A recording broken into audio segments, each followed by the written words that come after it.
C'est une sortie pour aller au plus près des actions qui sont menées dans le cadre de l'offensive agro-pastorale et halieutique.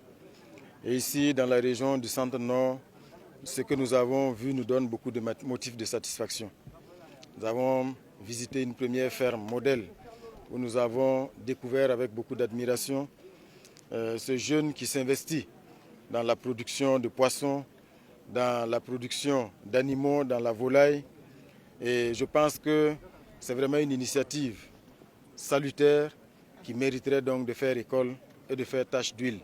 Cela d'autant plus qu'il essaye en plus de dompter l'environnement. Parce que ce n'est pas forcément un environnement propice, mais la réussite qu'on a vue dans cette ferme-là montre que partout où il y a la bonne volonté et la bonne approche, on peut trouver des solutions.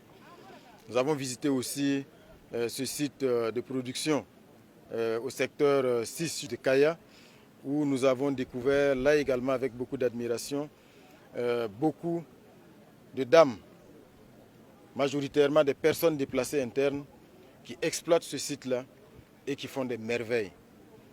C'est une leçon de résilience et surtout, c'est une leçon qui vient corroborer ce que le président du Faso a dit. Partout au Burkina Faso, nous pouvons tout produire.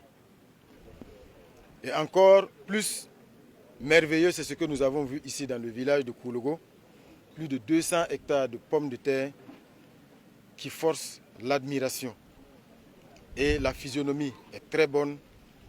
Ça augure de très bonnes récoltes. Nous-mêmes, nous avons commencé la récolte. Et je pense que vous avez été témoins de la taille des tubercules que nous avons sortis du sol. C'est vraiment des messages de félicitations, d'encouragement à l'endroit de tous les producteurs, les valeureux producteurs, mais aussi à l'endroit des agents d'encadrement du ministère de l'Agriculture qui sont à leur côté pour leur permettre d'appliquer les meilleurs itinéraires techniques. Ils ont bénéficié de beaucoup d'accompagnement de la part du ministère de l'Agriculture en termes de subventions, en termes d'intrants. C'est déjà bien, mais comme vous l'avez entendu, ce n'est pas suffisant.